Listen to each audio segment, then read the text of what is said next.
નમસ્કાર મિત્રો, આજે આપણે આ વિડીયોમાં ધોરણ 6 ગુજરાતી પલાસ નવું પાઠ્યપુસ્તક 2024નો પાઠ 1 પર્વત તારા અને એના સ્વાધ્યાયની સમજૂતી જોઈશું. સૌ પ્રથમ છે કાવ્ય પર્વત તારા, જે સુરેશ દલાલ કવિએ લખેલ છે. એ કવિતા બાદ શબ્દાર્થ આપેલ છે, પછી શબ્દ સમૂહ અને પછી પ્રશ્ન આવે છે કે વાતચીત. તો એ પ્રશ્ન અને એના જવાબ આપણે જોઈએ. સૌ પ્રથમ પહેલો પ્રશ્ન છે,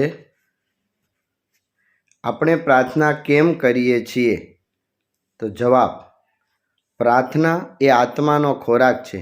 પ્રાર્થના કરવાથી મનને શાંતિ મળે છે અને મનના તમામ વિચારો બંધ થાય છે અને મન એક જગ્યાએ કેન્દ્રિત થાય છે.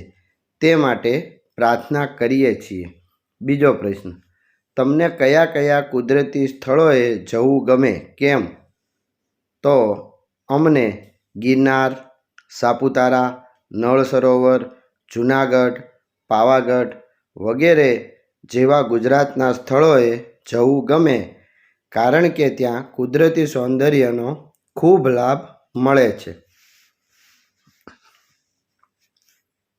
ત્રીજો પ્રશ્ન, મેઘધનુષ વિશે તમે શું જાણો છો? તો જવાબ, મેઘધનુષ્ય ચોમાસામાં જોવા મળે. વરસાદ બંધ થયા પછી આકાશમાં 7 રંગોનો અર્ધવર્તુળ લીસોટો જોવા મળે, જેને મેઘધનુષ કહે છે. તેમાં જાંબલી, નીલો, વાદળી, લીલો, પીળો, નારંગી અને રાતો જેવા રંગ હોય છે. ચોથો પ્રશ્ન છે, નદી, સરોવર, દરિયો, પર્વત વગેરે કેવી રીતે બન્યા હશે?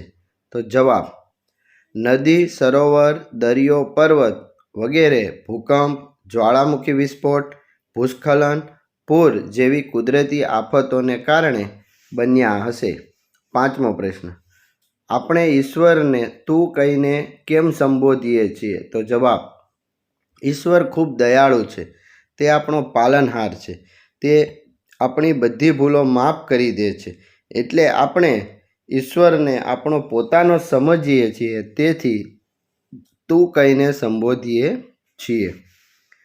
પછી છે પ્રશ્ન 2, ઉદાહરણ મુજબ જોડો અને વાક્ય બનાવો. તો પહેલું છે દરિયો, તો એની અંદર આવશે વિશાળ અને ખારાશ. તો અહીં વાક્ય આપ્યું છે, વિશાળ દરિયાની ખારાશની મદદથી આપણે ખૂબ મીઠું પકવીએ છીએ. તો હવે બીજું સૂર્ય, તો એમાં આકાશ અને ગરમી. તો એનું વાક્ય જોઈએ કે ઉનાળામાં આકાશમાં સૂર્યની ગરમી સખત જોવા મળે છે. ત્રીજું છે ગ, તો મેઘધનુષ, એમાં રંગ અને વરસાદ. તો વરસાદ બંધ થતાં આકાશમાં મેઘધનુષ્યના 7 રંગ જોવા મળે છે. પછી છે સિંહ, ત્રાડ અને કેશવાળી. તો સિંહને માથે કેશવાળી હોય તે સિંહ જંગલમાં ત્રાડ પાડે છે. ચ છે નદી, કાંઠો અને પ્રવાહ.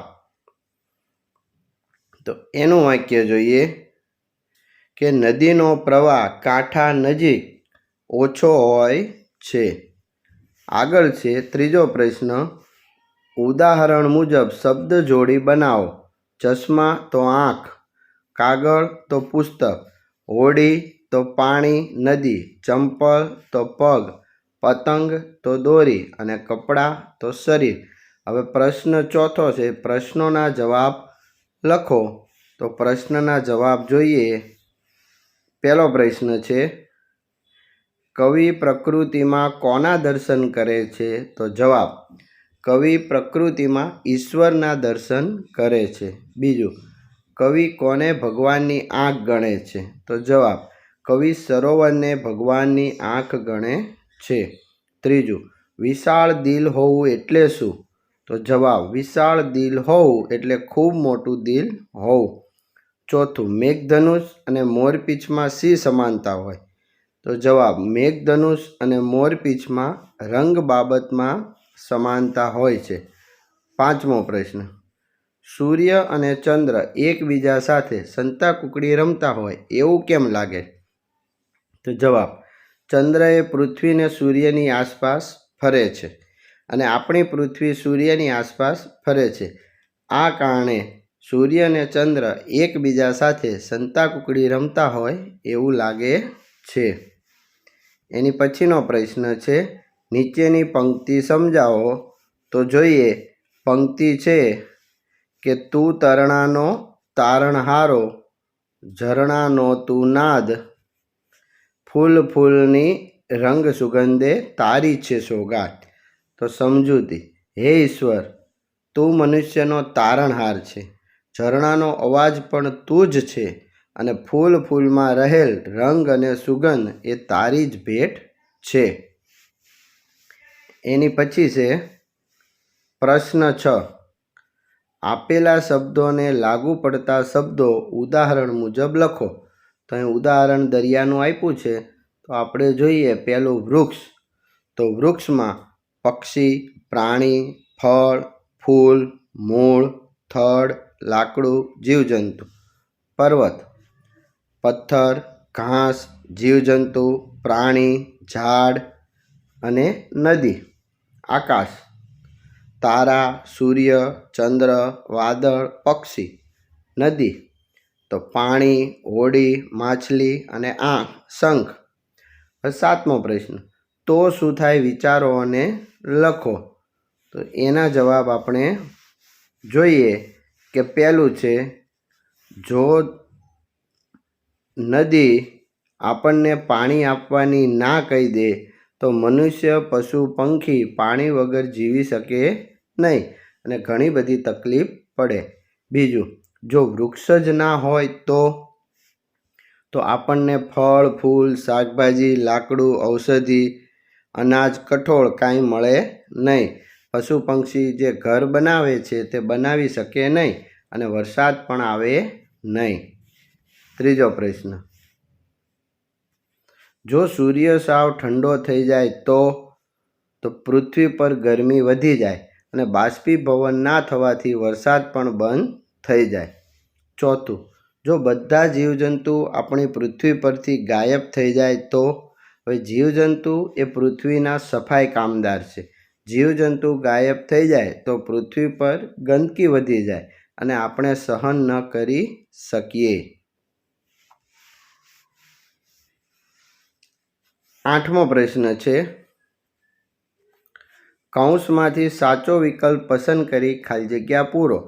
તો પહેલું તો નુકસાન, બીજામાં સમસ્યા, ત્રીજામાં સીવણ, ચોથામાં શિકાર, પાંચમામાં સરોવર, છઠ્ઠામાં શાબાશી, સાતમામાં રિસેસ અને આઠમામાં વિશેષ. તો આ મુજબ ખાલી જગ્યા આવશે. નવમો પ્રશ્ન, ઉદાહરણ મુજબ શબ્દ રચના કરો.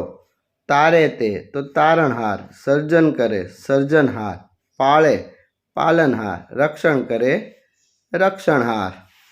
અને એની પછી છે દેખે તે તો દેખણહાર અને ખેડ કરે તે ખેડણહાર. 10મો પ્રશ્ન, નજીકનો અર્થ શોધી ખરાની નિશાની કરો. તો પહેલું, ફૂલ ફૂલની રંગ સુગંધે તારી છે સોગાત. તો એમાં આવશે બ, ફૂલોની સુવાસ અને રંગ એ કુદરતી ભેટ છે. બીજું, તું તરણાનો તારણહારો, ઝરણાનો તું નાદ. તો એમાં આવશે ક, તણખલાને તારનાર અને ઝરણાના અવાજમાં ઈશ્વર તું જ છે. ત્રીજું, એમાં મારી હોડીને આ કોણ હંકારે. તો પહેલું, મારી જીવન નૈયાને કોણ ચલાવતું હશે. 11મું, ખોટા વિકલ્પ ચેકી સાચું વાક્ય બનાવો.